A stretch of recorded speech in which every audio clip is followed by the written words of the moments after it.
सभी चिकित्सक गणों को नमस्कार। आज बात हो रही थी कि सर्कुलेशन डिपार्टमेंट पढ़ाया जाए या हार्ट को ही लिया जाए, क्योंकि हार्ट भी ज़रूरी है और हार्ट के वजह से ठंड के दिनों में काफ़ी कुछ उतार चढ़ाव देखने को मिलता है। चाहे फिर पेशेंट को प्रोस्टोमेगली हुआ हो, प्रोस्टाइटिस हुआ हो या हार्ट रिलेटेड कोई डिसऑर्डर हुआ हो, क्योंकि कई पेशेंट को जब मैंने प्रैक्टिस के दौरान मैंने देखा है कि पेशेंट को प्रोस्टोमेगली होता है और पेशेंट बीपी का इलाज कराते रहता है। बीपी फ्लक्चुएट होता है, पल्स फ्लक्चुएट होता है इसमें, और ख़ास तौर पे ठंड के दिन जो होते हैं इनके लिए बहुत घातक और जानलेवा होते हैं। तो इसी श्रेणी में आज हम लोग पढ़ने जा रहे हैं NHEH BSc कोर्स में, जो कि सेकंड फेज़ चल रहा है। सेकंड फेज़ की जो 2 वे में सेकंड फेज़ है। तो पहला फेज़ है जो सिलेक्शन ऑफ मेडिसिन है और दूसरा फेज़ है जो डिज़ीज़ के अकॉर्डिंग है। तो आज हम लोग कंसेप्ट को क्लियर कर रहे हैं और इसी कंसेप्ट की क्लियर की कड़ी में मैं पढ़ाऊँ उससे पहले आप सभी से आग्रह करूँगा कि डाइल्यूशन और डोजोलॉजी में अगर आपको प्रॉब्लम होती है तो, और जब आप चाहते हैं कि केवल मैं 38 रेमेडी रखा हूँ, तो उस 38 रेमेडी के अकॉर्डिंग कुछ लोग अफवाह फैला रहे हैं कि मैं पेटेंट का प्रचार कर रहा हूँ। वो तो आप सभी लोग जानते हैं कि मैं क्या पढ़ा रहा हूँ आपको। बट जो लोग बोल रहे हैं, ऐसे कुछ एक हैं दिल्ली के आसपास के हैं, कुछ एक छत्तीसगढ़ से भी हैं, होशियार हैं, सहानुभूति बटोर करके काम करना चाहते हैं और जो काम करे उसको दुत्कार मिले, ऐसी कामना रखते हैं। अगर आपको लगता है कि मुझे डाइल्यूशन विथ डोजोलॉजी की क्लास कंफर्म होनी चाहिए, कि मैं अगर किसी को कोई मेडिसिन दे रहा हूँ, फॉर्मुलेशन दे रहा हूँ, तो उसकी डोजोलॉजी क्या होनी चाहिए और समय समय पे उसको मैं कैसे कन्वर्ट करूँगा कि पेशेंट के बॉडी के अंदर वो एग्रीवेट नहीं करेगी, और उसकी डोजोलॉजी क्या होगी। क्योंकि मुझे ये नहीं पूछना है, कोई डॉक्टर ये नहीं पूछे कि सर मैं कितना दूं, कौन सा डाइल्यूशन दूं, ये नहीं आना चाहिए। दिमाग में आया, पेशेंट आया, तत्काल समझ में आया हाँ ये पेशेंट को 10 दिन से डिजीज़ है, 2 महीने से है, 6 महीने से है, साल भर से है, 2-4 साल से है, 10-20 साल से है, तो उसकी डोजोलॉजी क्या होगी, कितना ड्रॉप पिलाऊंगा और कौन सा डाइल्यूशन दूंगा, ये मालूम होना चाहिए। 38 रेमेडी तो बहुत लोग पढ़ाते हैं, ये तो आप बुक में भी पढ़ सकते हैं। काफ़ी लेखकों ने बुक लिखी है, जैसे CD मिश्रा जी की एक बुक आई थी डायडाउन। मैंने भी पुस्तक लिखी है इलेक्ट्रो होम्योपैथी महाग्रंथ पार्ट 1, पार्ट 2, पार्ट 3 तो कैंसर की है, the legend of junior Sinha, जो कि शेख मंसूर जी के नाम पे लिखी गई थी। इसमें आप सिलेक्शन ऑफ मेडिसिन का बहुत अच्छा, प्रैक्टिस ऑफ मेडिसिन का इसमें बहुत अच्छा उल्लेख किया गया है। इसके अलावा में अगर हम बात करते हैं तो हमको अगर डाइल्यूशन और डोजोलॉजी आती है, तो मुझे नहीं मालूम कि आप अगर लीवर में प्रॉब्लम हुआ है तो आप S5C5 का ही उपयोग करेंगे, अगर आपको गॉल ब्लैडर में प्रॉब्लम हुआ है तो H2C2 का ही उपयोग करेंगे। तो ये सब चीज़ें तो बुक्स में मिल जाती हैं, लेकिन डाइल्यूशन और डोजोलॉजी की परख यह तो आप अपने अनुभव के आधार पे कर सकते हैं या आपके कोई गुरुजन जो कि अपनी ईमानदारी से आपको सिखाते हैं। क्योंकि 2 चीज़ें आती हैं, ईमानदारी और चालाकी। यहाँ लोग ज़्यादा चालाकी करते हैं, 10-20-50 फार्मूले बना लेते हैं और एक छोटी सी कंपनी खोल लेते हैं। भाई आपकी दवा को लेगा कौन और क्यों? अगर आपकी दवा के अंदर माइक्रोबायोलॉजी, एंटीबायोटिक सेंसिटिविटी और थिन लेयर क्रोमेटोग्राफी टेस्टिंग है या HPLC आपने करा रखा है, तब तो प्रोडक्ट बहुत अच्छा है। लेकिन अगर आपने नहीं कराया है या आपने ही लेबॉर्ट्री में जांच कर लिए 2 आदमी रख करके, तो उसको फेक रिपोर्ट मानना चाहिए। क्योंकि अगर आपका बच्चा है और आप ही का स्कूल है, आप ही के स्टूडेंट हैं, मतलब आप ही के टीचर हैं, तो आपका बच्चा फेल नहीं होगा। उसकी एग्ज़ामिन दूसरे जगह हो तभी आप उसको बोल सकते हैं कि हाँ ये सर्टिफाइड है, नहीं तो वो तो घर की मुर्गी दाल बराबर, उसका कोई महत्व नहीं है। तो आज हम लोग पॉपुलेशन ऑफ हार्ट पढ़ेंगे, क्योंकि बहुत लोगों की शिकायत आती है कि सर आप हार्ट को पढ़ा तो दिए लेकिन NH कार्डियो बोल के पढ़ा दिए। तो आज हम लोग पढ़ेंगे पॉपुलेशन ऑफ हार्ट, दिल धड़कना, या यूं कहें कि हृदय का धड़कना। धड़कता तो दिल है ही, बट कैसा धड़कता है कि इसमें पॉपुलेशन ऑफ हार्ट कहा जाता है इसको। रोग का मैं परिचय दे देता हूँ, जिसमें पहली पेप्टिन, स्पंदन, धड़कन, हृदय की तीव्रता और बलपूर्वक संकुचन करना, एबनॉर्मली रैपिड और irregular heart which is felt by the patient, मतलब असामान्य रूप से तीव्र गति का अथवा अनियमित हृदय स्पंदन जिससे रोगी महसूस करता है। जैसे दिल धड़कता है तो महसूस नहीं होता, लेकिन वो जब धड़कता है तो आप सोए हैं बिस्तर पे, बॉडी पूरी ऐसे ऐसे कंपन करती है। ठीक है, तो रोग का कारण क्या है, पहले तो इसको समझना होगा।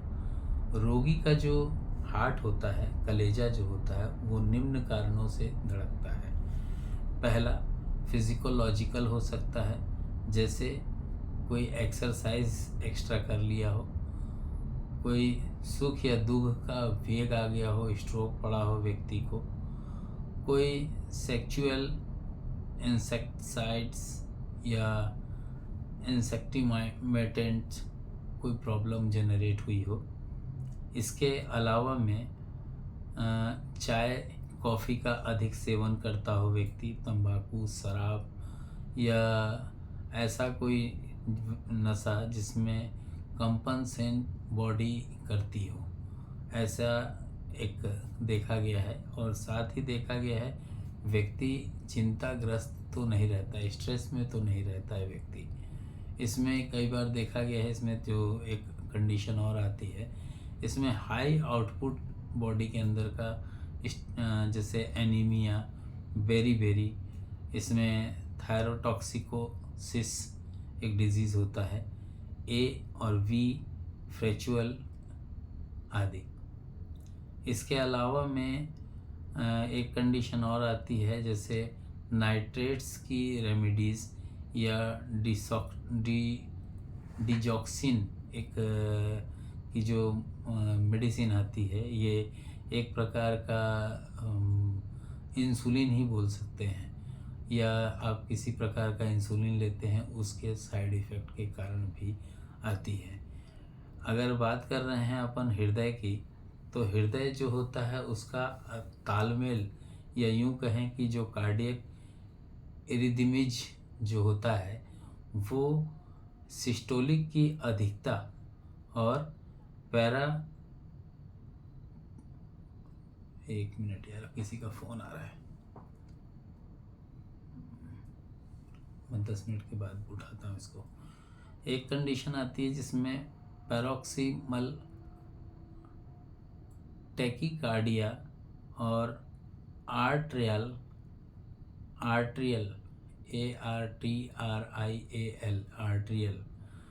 आर्ट्रियल जो फेरिब्रेशन जो होते हैं, उसमें हार्ट ब्लॉकेज कारण बनता है। इसके अलावा में मिले जुले कारण जो होते हैं, जैसे फिनोक्रोमोटोमा,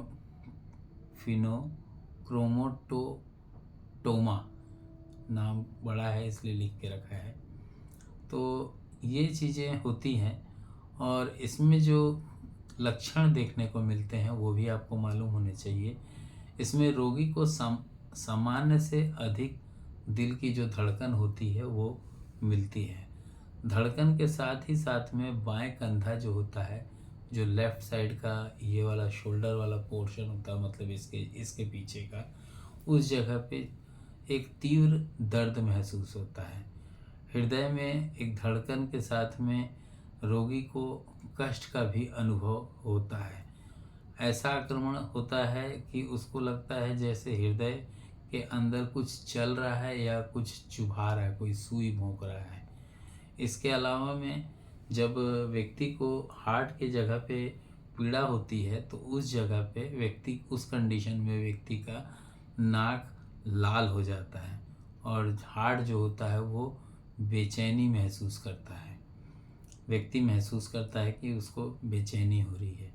उसकी जो वेन्स होती हैं उसके अंदर कॉन्फ्यूज़न्स जनरेट होने लगती है, जो कि ब्रेन को मैसेज जाता है कॉन्फ्यूज़न जनरेट का। और उस कंडीशन में कानों में से आवाज़ आती है और जो स्वाद होता है वो मुंह का बिगड़ जाता है। रोग होने की स्थिति में अगर व्यक्ति है तो उस जगह पे ओठ और कनपट्टी जो होती है उसकी लाल हो जाती है। रोग जो होता है उसका बोलना चाहिए हार्ट के अंदर, ऐसा नहीं कि हार्ट के अंदर खराबी है, हो सकता है वेंस के अंदर, नर्व्स के अंदर या आर्टरी के अंदर कोई प्रॉब्लम आया हो। इसके अलावा में जो रोगी होता है वो उसका जो वे होता है पर डे धीरे धीरे वो बिगड़ते जाता है। रोग का जो कंडीशन होती है जो सेकेंडरी वे में होता है, ये पहले तो धीरे धीरे थोड़े थोड़े टाइम का होता है, लेकिन बाद में ये 2-2 3-3 घंटे तक का हो सकता है। सिर चकराता है, भारीपन लगता है सिर में।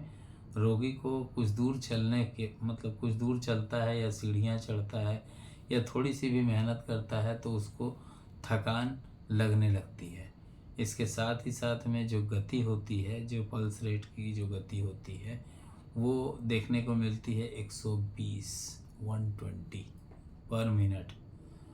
और ये जो होता है स्नायु दुर्बलता, बहुत अधिक मानसिक चिंता करता है व्यक्ति, गुल्म हो, वायु का रोग हो, वायु मतलब गैस का रोग हो, अर्थराइटिस हो, शॉक लगा हो व्यक्ति को, सदमे में हो, या किसी प्रकार की मेंसुरेशन में इरेगुलरिटी आ रही हो, स्त्री जो होती मतलब बोलना चाहिए, स्त्री नहीं बोलना चाहिए, अधिक सेक्सुअल कंडीशन को व्यक्ति जनरेट करके चलता है तो व्यक्ति तेज एसिड वाले भोजन को या तेज एसिड वाला कोई डिजीज़ है जैसे अल्सर है वैसे व्यक्तियों को। इसके अलावा में ये क्रोनिक हार्ट डिजीज़ और हार्ट फेलियर जैसे कंडीशंस को ले करके सामने प्रस्तुत करता है।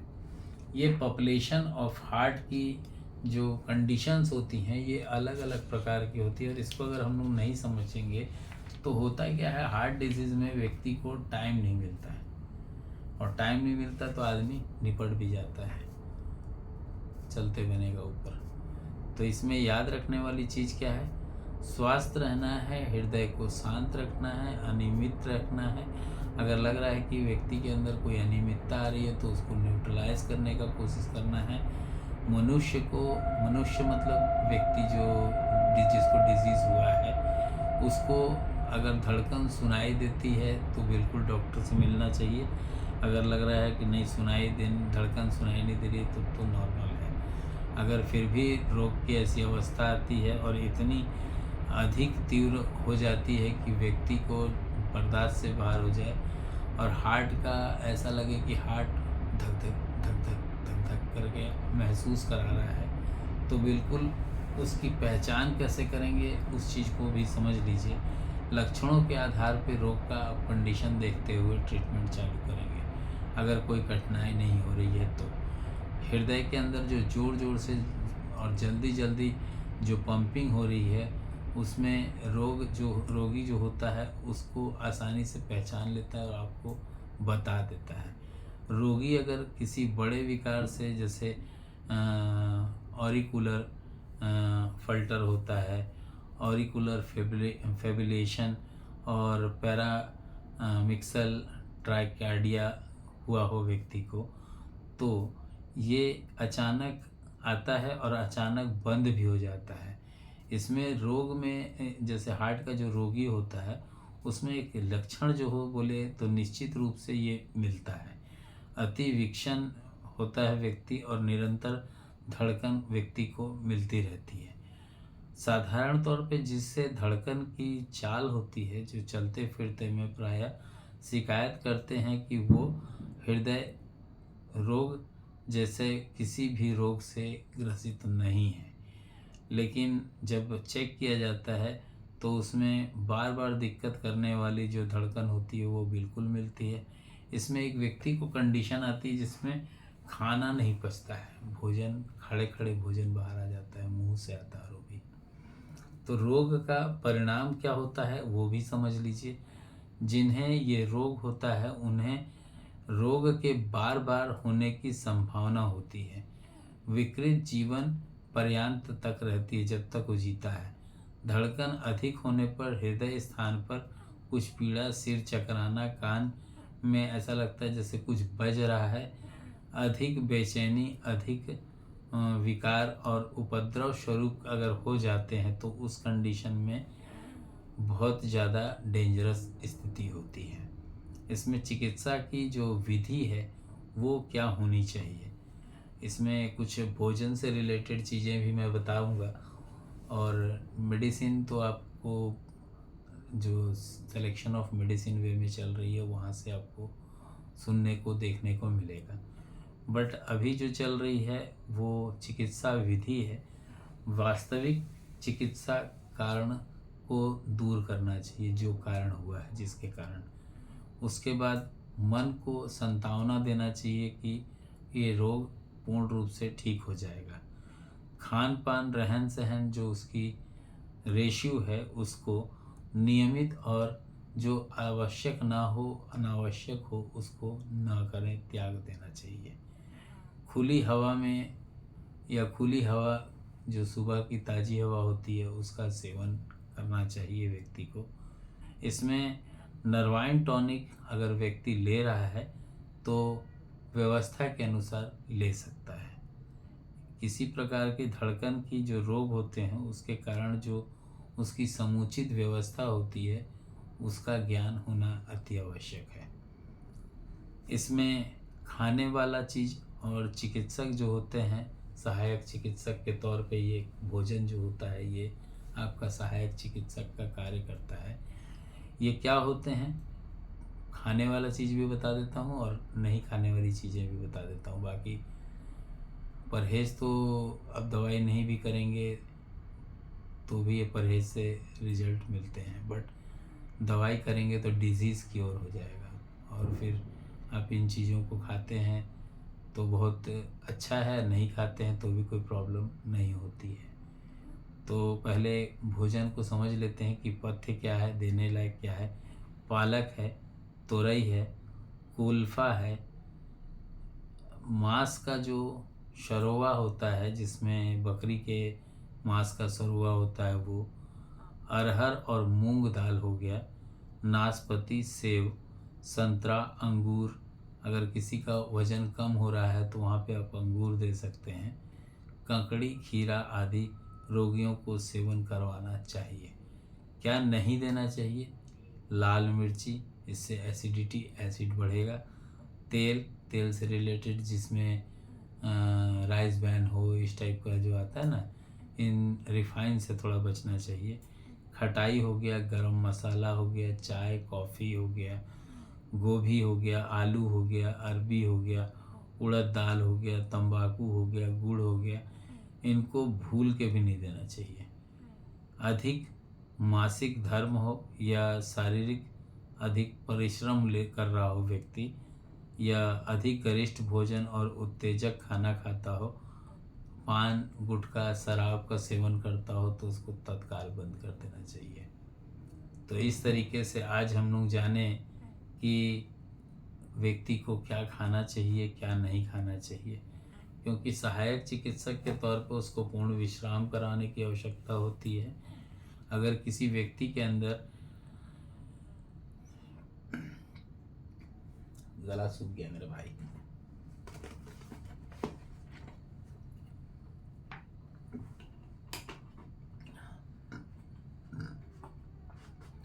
इसमें व्यक्ति को खुली हवा में रखने से व्यक्ति के अंदर क्या होता है कि